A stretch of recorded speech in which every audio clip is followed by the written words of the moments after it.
안녕하세요. 밀리터리 팩트남입니다. 지난 영상에서 항공모함 자동 착함 시스템인 ACLS 내용 중 완전 자동 모드인 모드 1에 대해서 내용을 소개해드렸습니다. 오늘은 이후 내용으로 모드 2와 3 그리고 모드 1A에 대한 이야기를 해보려고 합니다. 그리고 마지막에 이 내용과는 크게 상관없지만 해당 내용을 준비하면서 확인하게 된 흥미로운 내용들을 공유할까 합니다. 그리고 댓글로 많은 시청자분들께서 이전 항모 착함 일부에 대한 피드백을 해주셨는데요.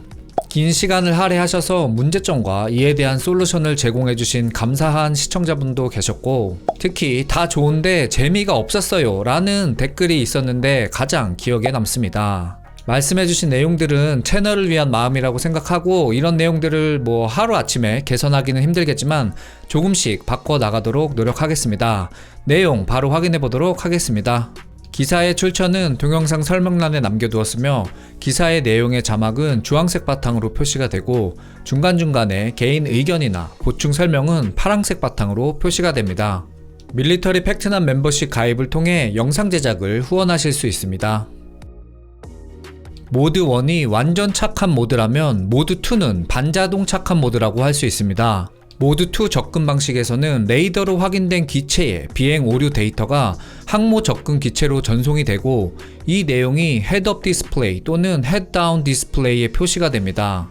파일럿은 데이터 링크로 전송되는 해당 정보를 기반으로 항모가판이 보일 때까지 디스플레이를 참고하여 기체 비행을 계속합니다. 다음 단계에는 일반적으로 항모에서 0.75마일, 그러니까 대략 1.2km 떨어진 지점에서부터는 파일럿은 시각적 착륙 보조 장치에 의존하여 비행 전환을 시작합니다. 기체가 이미 시스템 도움을 받아 적절한 활공각과 센터라인을 유지한 상황이므로 파일럿은 중심선을 유지하기 위해 터치다운까지 수동적 수정을 진행합니다. 즉, 이전 편에서 설명드린 모드 1과 이번 모드 2의 가장 큰 차이는, 모드 2는 데이터 링크가 사용되기는 하나 AFCS가 연결되지 않고 전송된 비행 경로 데이터만 사용한다는 것입니다. 따라서 모드 1과 2에서는 시스템 운영자가 완전 또는 일부 개입이라는 면에서 차이점이 있는 것입니다. 그리고 모드 1과 모드 2의 경우 정해진 방위각에서 벗어나거나 레이더 범위를 벗어난 비행, 즉 너무 지나치게 제어할 수 있는 범위를 벗어나면 ACLS는 수동 모드로 전환이 되거나, 항모 내에 ACLS 시스템 운영자가 아예 접근을 중단시키는 명령을 내릴 수 있는 것은 참고하시면 좋을 것 같습니다. 이제 완전 수동 모드인 모드 3로 넘어와서, 이 모드는 시스템이 제어 루프에 진입하기는 하나 직접 기체 컨트롤은 진행하지 않습니다. 레이더 범위 내에서 AGEL, 즉 방위각과 고도의 편차를 단지 모니터링만 하고 이 상황을 파일럿에게 구두로 명령을 전달합니다. AGEL 편차, 즉 요구되는 방위각 및 고도와 현재 기체의 진행 포지션에 대한 위치 차이를 기체 내의 파일럿에게 음성통신 링크를 통해 전달하고, 파일럿은 이 음성 정보만 가지고 착함을 시도해야 합니다. 따라서 모드 1이나 2와 비교해서 모드 3의 가장 큰 특징은 AFCS 또는 비행 오류 데이터 전송을 위해 데이터 링크가 연결되지 않는다는 점입니다. 즉, 모드 3는 음성통신을 위한 표준 음성통신 링크만 연결이 된다는 것입니다. 여기까지가 모드 3의 설명 내용입니다.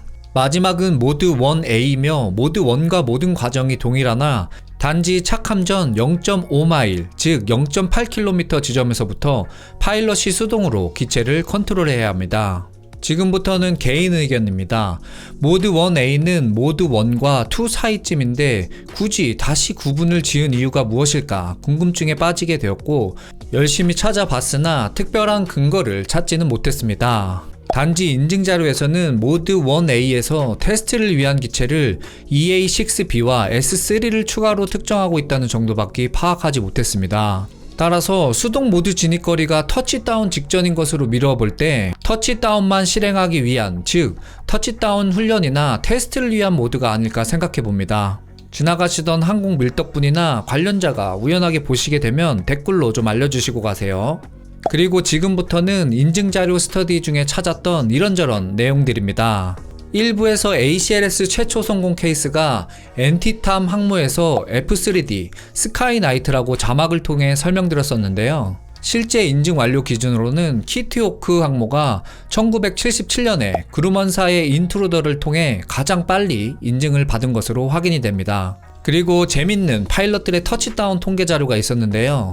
대부분의 파일럿들이 본인이 조준한 가파니의 터치다운 포인트보다 실제로는 뒤쪽으로 착함이 되었고, 이런 이유 때문에 어레스팅 기어가 와이어 3번 또는 4번에 걸리는 빈도가 많았다는 것을 확인해 볼 수 있었습니다.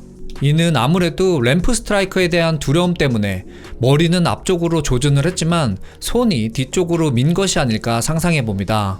저는 자동차 운전할 때 아직도 감이 안 잡히는데 그보다 크고 빠른 전투기는 오죽하겠냐, 이해가 되는 부분입니다.